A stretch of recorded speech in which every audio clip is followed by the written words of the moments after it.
ঢলের জলে ভাসছে সিলেট সুনামগঞ্জ, সড়ক উপচে পানি ঢুকে প্লাবিত হচ্ছে একের পর এক এলাকা। পানিবন্দী 12 লাখ মানুষ, বিদ্যুৎ বিচ্ছিন্ন, ঘরবাড়ি ছেড়ে ছুটছেন আশ্রয় কেন্দ্রে। মৌলভীবাজারেও বাঁধ ভেঙে তলিয়েছে নিম্নাঞ্চল। পানি উঠে গেছে, অলরেডি কমর পানি আছে, বাচ্চা চলে বড় সমস্যার মধ্যে আছি। সুরমা নদীর নাব্যতা না থাকার কারণেই মূলত আমাদের এই সমস্যাটা হচ্ছে। যে পরিমাণ বৃষ্টি হয় এই পরিমাণে পানি বেশি। সরকারি কোনো খাদ্য আইছে না, সেও সিরা খাইয়া আছে কিনা না। দেখছিলেন প্রধান শিরোনাম, রাতের সময় সঙ্গে আছি আমি সজল মিত্র রিচার্ড। এবার অন্যান্য শীর্ষ সংবাদ। 15 দিনের মধ্যে দ্বিতীয়বার ভারতে যাচ্ছেন প্রধানমন্ত্রী শেখ হাসিনা, হবে দ্বিপক্ষীয় বৈঠক। স্বার্থ সংশ্লিষ্ট দাবি আদায়ে সর্বোচ্চ চেষ্টা থাকবে, জানালেন ওবায়দুল কাদের।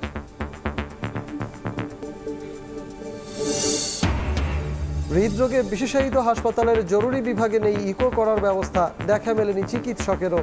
হঠাৎ মিরপুরে ইসলামী ব্যাংক হাসপাতালের স্বাস্থ্যমন্ত্রী। 5 লাখ অবৈধ অভিবাসীকে বৈধতা দেবে বাইডেন প্রশাসন, 10 বছরের বেশি সময় ধরে বসবাসরতরা পাবেন সুযোগ। নির্বাচনের আগে ভোট পেতে রাজনৈতিক কৌশল, বলছেন বিশ্লেষকরা।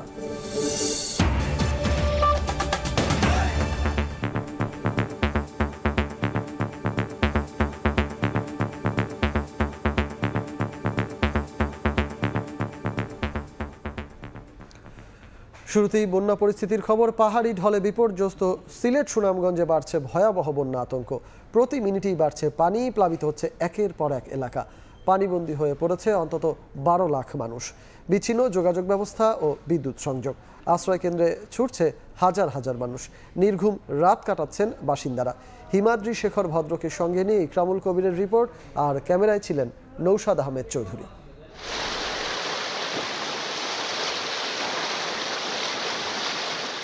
থই থই পানি, ডুবে আছে গ্রামের শত শত বসত ঘর। কোথাও টিনের চাল পানির নিচে। বাসিন্দারা নৌকায় করে গবাদি পশু নিয়ে যাচ্ছেন নিরাপদ আশ্রয়ে। বন্যার কারণে এখন যোগাযোগ বিচ্ছিন্ন সুনামগঞ্জের তাহিরপুর উপজেলা। পানিবন্দী জীবনযাপন করছেন 6 লাখের বেশি মানুষ। সড়কের যান রিক্সা এখন নিজেই যাত্রী হয়ে যাচ্ছে নৌকায়। জেলা শহরের অলিগলিতে হানা দিয়েছে ঢলের পানি। রক্ষা পায়নি পুলিশ সুপারের কার্যালয় সহ সরকারি বিভিন্ন দপ্তরও। চরম দুর্ভোগে রয়েছেন বাসিন্দারা। যে পরিমাণ বৃষ্টি হয় এই পরিমাণে পানি বেশি। খাবার নিতাম, একটা নৌকা দিয়ে দেওয়া দিত, খুব ব্যস্ত একটা উপকার হইল। সদর উপজেলার হাসননগর, সুলতানপুর, আফতাবনগর, পূর্ব সুলতানপুর, হাসনবাহার, বুড়িস্থল সহ বেশ কয়েকটি এলাকার 2 শতাধিক পরিবার আশ্রয় নিয়েছে সুনামগঞ্জ সরকারি কলেজ সহ বিভিন্ন আশ্রয় কেন্দ্রে। সরকারি কোনো খাদ্য আইছে না, সেও সিরা খাইয়া আছে কিনা না। দেখে মনে হবে কোনো খাল বা নদী। বাস্তবে এই সড়ক গোয়াইনঘাট উপজেলাকে সিলেটের সঙ্গে সংযুক্ত করেছে। এই সড়ক পথ দিয়ে যেতে হয় বিছনাকান্দি আর পান্তুমাই পর্যটন কেন্দ্রে। এখন এই পথের যাত্রীদের একমাত্র বাহন নৌকা। সীমান্তবর্তী 5 উপজেলা সহ সিলেটের 13 উপজেলা ও সিলেট সিটি কর্পোরেশনের বেশিরভাগ এলাকার বাসিন্দারা এখন পানিবন্দী। অভিজাত এলাকা শাহজালাল উপশহরের বাসাবাড়ি ও ব্যবসা প্রতিষ্ঠান এখনো পানির নিচে। সিলেট ও সুনামগঞ্জে পানিবন্দী প্রায় 12.5 লাখ মানুষ। ইকরামুল কবির, সময় সংবাদ। পাহাড়ি ঢলে মৌলভীবাজারের ধলাই নদীর দেওড়াছড়া প্রতিরক্ষা বাঁধ ভেঙে পানি ঢুকছে লোকালয়ে। পানিবন্দী হয়ে পড়েছে কয়েকশো পরিবার। অন্যদিকে নেত্রকোনার দুর্গাপুরেও সোমেশ্বরীর পানি উপচে নিম্নাঞ্চল প্লাবিত হয়েছে। উজানের ঢল ও ভারী বৃষ্টিতে বাড়ছে তিস্তার পানিও। বাঁধ ভেঙে প্রবল গতিতে ছুটছে পানি। মৌলভীবাজারে দেওয়াছড়া প্রতিরক্ষা বাঁধ ভেঙে পানি ঢুকেছে লোকালয়ে। রহিমপুর ইউনিয়নের বেশ কয়েকটি গ্রাম প্লাবিত হয়েছে। পানিবন্দী হয়ে পড়েছে কয়েকশো পরিবার। 9টা থেকে 10টার ভিতর পর্যন্ত পানি ছোটা আরম্ভ হয়েছে। রহিমপুর ইউনিয়নের আওতাধীন এই গ্রামগুলা ডুবে আছে। চলাফেরা মানুষের জন্য অনেক কষ্টদায়ক ওই জারের মাঝে। হবিগঞ্জের খোয়াই নদীর বাঁধ ভেঙে হুহু করে ঢুকছে পানি। এতে 6 থেকে 7টি গ্রাম প্লাবিত হয়েছে। স্থানীয়দের দাবি, গত 29 মে বাঁধটিতে ফাটল দেখা দিলে পানি উন্নয়ন বোর্ডকে জানানো হয়, তবে তারা কোনো ব্যবস্থা না নেয়ায় এ দশা। সাহেবকে বলার পরে এই পানি উন্নয়ন বোর্ড থেকে কোনো লোক এখন পর্যন্ত আসে সেই বাঁধটি পরিদর্শন পর্যন্ত করে নাই। মৌ গ্রামের একটি বাঁধ ভেঙে গেছে। এতে সোমেশ্বরী নদীর পানি খাল দিয়ে প্রবল বেগে প্রবাহিত হচ্ছে। প্লাবিত হচ্ছে নিম্নাঞ্চলের বাড়িঘর। অন্যদিকে উজানের ঢল ও ভারী বৃষ্টিতে বাড়ছে তিস্তার পানি। তীব্র স্রোতে কুড়িগ্রামের রাজারহাট উপজেলার বিদ্যানন্দ ইউনিয়নের কালীর মেলা, গড়িয়ালডাঙ্গার গতিয়াশাম সহ বিভিন্ন পয়েন্টে ভাঙন দেখা দিয়েছে। হুমকিতে রয়েছে মসজিদ ও স্কুল সহ অসংখ্য ঘরবাড়ি। সর্দার মোহাম্মদ আরিফ, সময় সংবাদ। 21 ও 22 জুন দিল্লি সফরে যাচ্ছেন প্রধানমন্ত্রী শেখ হাসিনা। বিষয়টি এবার আনুষ্ঠানিকভাবে জানালো প্রধানমন্ত্রীর কার্যালয়। বিকেলে গণমাধ্যমে পাঠানো এক প্রেস বিজ্ঞপ্তিতে জানানো হয়, 22 জুন প্রধানমন্ত্রী নরেন্দ্র মোদীর সঙ্গে দ্বিপাক্ষিক বৈঠক করবেন সরকার প্রধান শেখ হাসিনা। সফর শেষে 22 জুন রাতেই ঢাকায় ফেরার কথা রয়েছে তার। প্রধানমন্ত্রীর কার্যালয় জানিয়েছে, শুক্রবার দুপুর 2টায় দিল্লির উদ্দেশ্যে ঢাকা ছাড়বেন প্রধানমন্ত্রী। ওই দিন বিকেলে দেশটির পররাষ্ট্রমন্ত্রী দেখা করবেন শেখ হাসিনার সঙ্গে। এর পরের দিন সকালে 4 কোর্টে প্রধানমন্ত্রী শেখ হাসিনাকে রাষ্ট্রীয় সংবর্ধনা জানানো হবে। সেখান থেকে ভারতের জাতির পিতার সমাধিতে শ্রদ্ধা জানাতে শেখ হাসিনা যাবেন রাজঘাটে। এরপরই হায়দ্রাবাদ হাউসে হবে হাসিনা মোদি শীর্ষ বৈঠক। থাকবে চুক্তি সমঝোতা সইয়ের আনুষ্ঠানিকতাও। ওই দিন বিকেলেই ভারতের উপরাষ্ট্রপতি এবং রাষ্ট্রপতির সঙ্গেও সৌজন্য সাক্ষাৎ করবেন প্রধানমন্ত্রী শেখ হাসিনা। শনিবারই রাতেই ঢাকায় ফেরার কথা রয়েছে তার।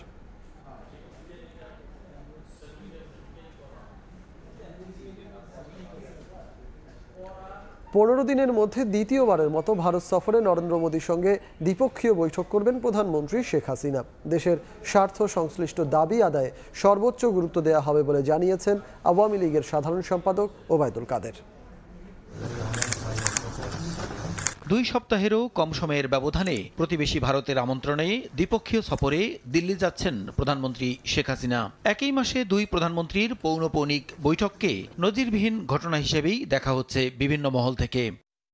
2 দেশেই নতুন করে ক্ষমতায় এসেছে বিজেপি, আওয়ামী লীগ। আগামী দিনে ঠিক কিভাবে নিকটতম প্রতিবেশীদ্বয় সম্পর্ক উন্নয়ন সহ অমীমাংসিত দাবি দেওয়ার নিষ্পত্তি করবে, সেই ইস্যুই ঘুরে ফিরে আলোচনায়। ঈদের ছুটির পর সচিবালয়ে অফিসের প্রথম দিনেই ওবায়দুল কাদেরের কাছে সাংবাদিকদের প্রশ্ন, কি হতে যাচ্ছে মোদি হাসিনার বৈঠকে। আমি কি করে বলবো কোন কোন বিষয় আসবে, এটা প্রধানমন্ত্রী বাইলেটারাল ডিসকাশন করবেন। ঢাকা দিল্লির সম্পর্কের কাঁটা হিসেবে ঝুলে থাকা তিস্তার জলবন্টন ইস্যুর সুরাহা যে এখনো বহুদূর, তাও স্পষ্ট হয় সেতুমন্ত্রীর বক্তব্যে। তিস্তা তারা তাদের রাজ্য সরকারকে এ ব্যাপারে হাসূচক অবস্থানে নিয়ে আসবে, এটা তো সেন্ট্রাল গভর্নমেন্ট, ফেডারেল গভর্নমেন্টের কাজ ভারতের। দেখা যাক কি হয়। সীমান্তে মিয়ানমারের সাম্প্রতিক কার্যকলাপের বিষয়ে সরকারের ভাবনা কি জানতে চাইলে ওবায়দুল কাদের বলেন, কারো প্ররোচনায় পা রাখবে না সরকার। আমরা যুদ্ধে জড়াবো না, এটা আমাদের দেশের জনগণও চায় না। এখন ফখরুল সাহেব যদি যুদ্ধে জড়াতে চান, তাহলে প্রভোকেশনের ফাঁদে আমরা পড়তে পারি। সার্বভৌমত্বের ধাক্কা সামাল দিতে প্রয়োজনীয় ব্যবস্থা নিতে কোনো কার্পণ্য করবে না সরকার, সাফ জানান ওবায়দুল কাদের। সার্বভৌমত্ব চলে গেলে প্রসূন আশিস, সময় সংবাদ, ঢাকা। হৃদরোগের বিশেষায়িত হাসপাতাল অথচ জরুরি বিভাগে নেই ইকো করার ব্যবস্থা। 15 মিনিটেও দেখা মেলেনি বিশেষজ্ঞ চিকিৎসকের। মিরপুরের ইসলামী ব্যাংক হাসপাতাল ও কার্ডিয়াক সেন্টারে হঠাৎ পরিদর্শনে গিয়ে এমন অনিয়ম পান স্বাস্থ্যমন্ত্রী। হচ্ছে ইসলামী ব্যাংক হাসপাতাল এবং কার্ডিয়াক সেন্টার, অর্থাৎ হৃদরোগের জন্য এটি বিশেষায়িত, অথচ এর এমার্জেন্সি বিভাগে ইসিজি সহ অন্যান্য যন্ত্রপাতি আধুনিক হলেও এখানে নেই ইকো করার ব্যবস্থা। অর্থাৎ তাৎক্ষণিকভাবে ইকো করতে হলে রোগীকে নিয়ে যেতে হবে 3 তলা অথবা 5 তলায়। ইমার্জেন্সি এখানে কোনো রোগী আসলে আমরা সাথে সাথে ইনস্ট্যান্ট তো আমাদের শিশু তো আমাদের আছে, তখন শিশুর সাথে আমরা কন্ট্যাক্ট করি। হৃদরোগের বিশেষায়িত হাসপাতাল, অথচ মন্ত্রী আসার পরেও একজন বিশেষজ্ঞ ইমার্জেন্সিতে দিতে সময় লেগেছে 15 থেকে 20 মিনিট। আবার হাসপাতালের রিসিপশনে লাইসেন্স টাঙিয়ে রাখার কথা হলেও তা মানা হয়নি। কর্তৃপক্ষই বলছেন 50 বেডের হাসপাতালে রোগী রয়েছে তার চেয়ে বেশি। ইমার্জেন্সি মেডিকেশন যেগুলো থাকে সেগুলো আমাদের কাছে আসে, কিন্তু ইকো মানে সাথে একটা পেশেন্ট আসলে সাথে সাথে ইকো করতে হবে সেটা নট লাইকলি। আমরা ইমার্জেন্সিতে গিয়েছি, ওখানে একটা রুগী ছিল যে কার্ডিয়াক কাউন্সিল আসতে একটু দেরি হয়েছিল, এগুলো আমরা সংশোধন করতে বলেছি। পরে হাসপাতালের আইসিইউ সিসিইউ ঘুরে দেখেন মন্ত্রী। প্রাথমিকভাবে 7 দিনের আলটিমেটামে এসব অসঙ্গতি ঠিক করার নির্দেশ দেন তিনি। তোমার লাইসেন্সে যা আছে সেটুকু রুগী রাখা উচিত, এর বেশি রাখা উচিত না। সবসময় জন্য একটা ভালো ব্যবস্থা থাকে, সেটা আমি ওনাদেরকে বলে গেছি, ওনাদেরকে সময় দিছি। আবার হয়তো আমার লোকজন এসে আবার দেখবে। এর আগে এভার কেয়ার হাসপাতাল পরিদর্শন করেন সামন্তলাল সেন। এ সময় মানসম্মত সেবা নিশ্চিতে তাগিদ দেন তিনি। রাশেদ লিমন, সময় সংবাদ, ঢাকা। এর ছুটিতে যেন প্রাণ ফিরেছে যান্ত্রিক নগরে। নেই চিরচেনা যানজট, ভোগান্তি আর বহুমাত্রিক দূষণ। এই ছুটিতে বিনোদন কেন্দ্রগুলোতে ভিড় করছেন নগরবাসী।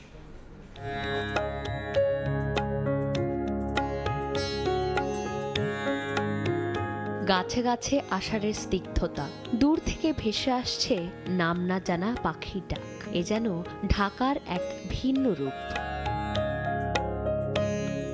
ঈদের তৃতীয় দিনে এই ছুটিতে যারা ঢাকা রয়ে গেছেন তারা ভিড় করছেন বিভিন্ন বিনোদন কেন্দ্রগুলোতে। বড়দের হাত ধরে গুটি গুটি পায়ে ছোটরাও এসেছে রাজধানীর শিশু মেলায়। কি করছো? রাইডে চড়ছি, ভালো লাগছে। গাড়িতে চড়েছি, মজা হচ্ছে অনেক। বাচ্চাদের জন্য খেলার কোনো আর স্পেস নাই, যার কারণে এই বাচ্চাদের এখানেই সবচেয়ে মজা পায় ওরা। সারা বছরের ব্যস্ততাকে ছুটি দিয়ে পরিবারের সঙ্গে সময় কাটাচ্ছেন সবাই।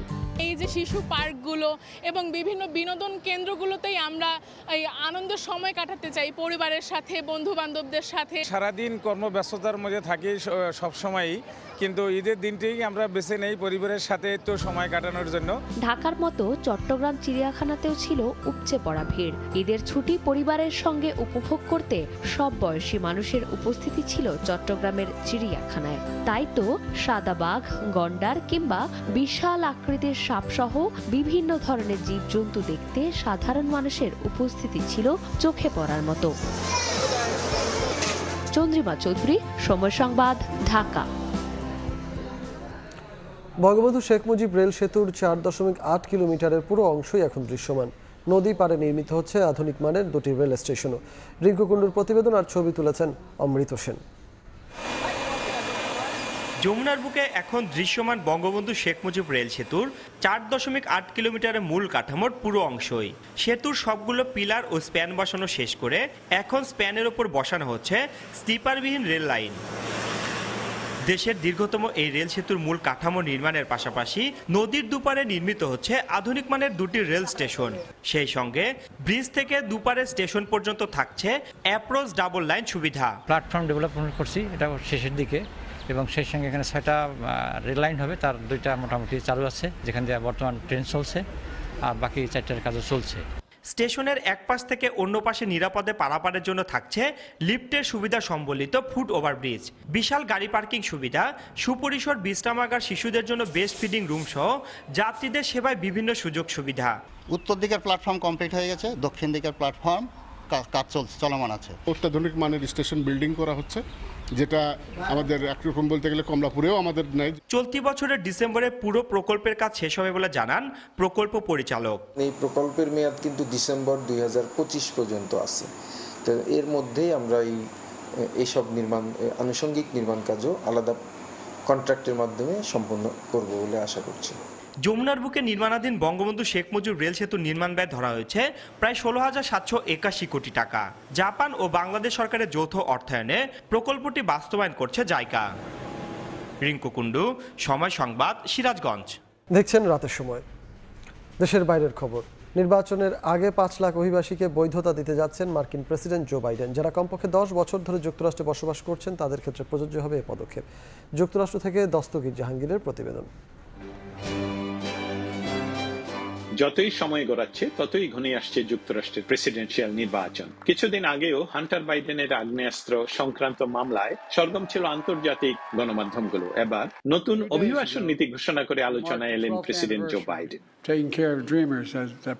মঙ্গলবার হোয়াইট হাউসের এক বিবৃতিতে অবৈধ অভিবাসীদের বৈধ করার ঘোষণা দিয়েছেন মার্কিন প্রেসিডেন্ট। যারা কমপক্ষে 10 বছর ধরে দেশটিতে বসবাস করছেন তাদের কাজের অনুমতি দেবে প্রশাসন। যুক্তরাষ্ট্রের বিশ্ববিদ্যালয় থেকে যারা স্নাতক সম্পন্ন করেছেন তাদেরও আনা হবে এই নীতির আওতায়।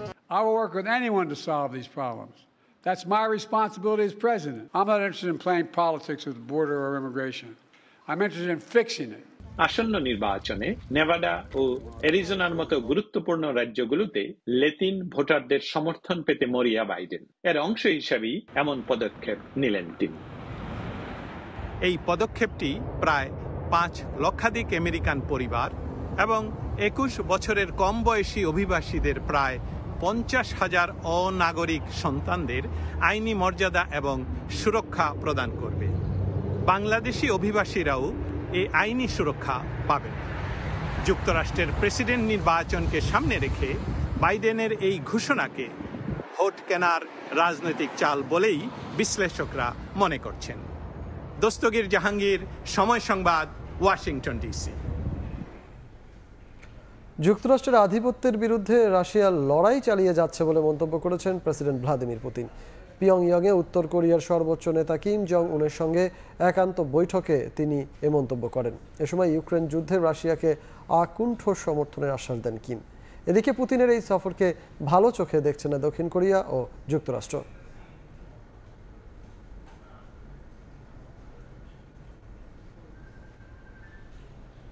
রাতের সময় খেলার খবর। বৃষ্টিতে দিনের অনুশীলন পণ্ড হওয়ার পর সন্ধ্যায় সুপার 8-এর ভেনুস আর ভিভিয়ান রিচার্ডস স্টেডিয়ামে ফিল্ডিং অনুশীলন করেছে বাংলাদেশ ক্রিকেট দল। প্রায় 2 ঘন্টা মাঠে ঘাম ঝরান ক্রিকেটাররা। অ্যান্টিগা থেকে সাজিদ মুস্তাহিদের রিপোর্ট। টিম মিটিং শেষেই ব্যস্ততা শুরু। 3 গ্রুপে ভাগ হয়ে শুরু হয় ফিল্ডিং অনুশীলন। গ্রাউন্ড ফিল্ডিং এর পাশাপাশি চলে ক্যাচিং প্র্যাকটিস। বিশ্বকাপে খেলতে আসার পর এই প্রথম কোনো অনুশীলন সেশন মিস করেন অধিনায়ক নাজমুল হোসেন শান্ত।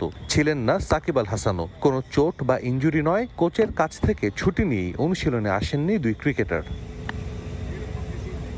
অবশ্য দলের সঙ্গে মাঠে আসলেও ফিল্ডিং অনুশীলন করেননি লিটন দাস। রানিং এর পাশাপাশি কাজ করেন ফিটনেস নিয়ে। এরপর স্পিন বোলিং কোচ মুশতাক আহমেদের সঙ্গে দীর্ঘ সময় কথা বলেন অফ ফর্মে থাকা এই ওপেনার। স্পিন বোলিং এর দীক্ষা দেওয়ার পাশাপাশি মেন্টরিং এর কাজটাও ভালোই করেন কিংবদন্তি স্পিনার, যার সুফল পেয়েছেন রিশাদও।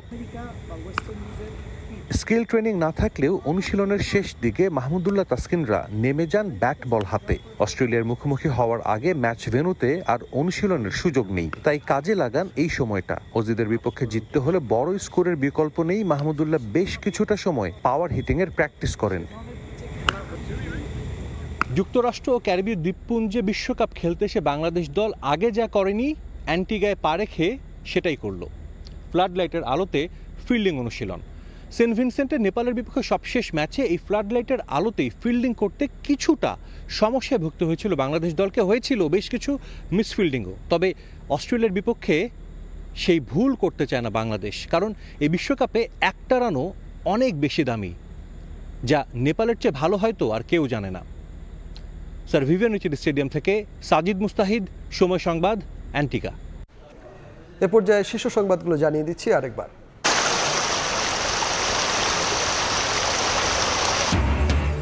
ঢলের জলে ভাসছে সিলেট সুনামগঞ্জ। সড়ক উপচে পানি ঢুকছে লোকালয়ে। পানিবন্দী 12 লাখ মানুষ ঘরবাড়ি ছেড়ে ছুটছেন আশ্রয় কেন্দ্রে। মৌলভীবাজারেও তলিয়েছে নিম্নাঞ্চল। এবং 15 দিনের মধ্যে দ্বিতীয়বার ভারতে যাচ্ছেন প্রধানমন্ত্রী শেখ হাসিনা। হবে দ্বিপক্ষীয় বৈঠক। স্বার্থ সংশ্লিষ্ট দাবি আদায়ে সর্বোচ্চ চেষ্টা থাকবে জানালেন ওবায়দুল কাদের।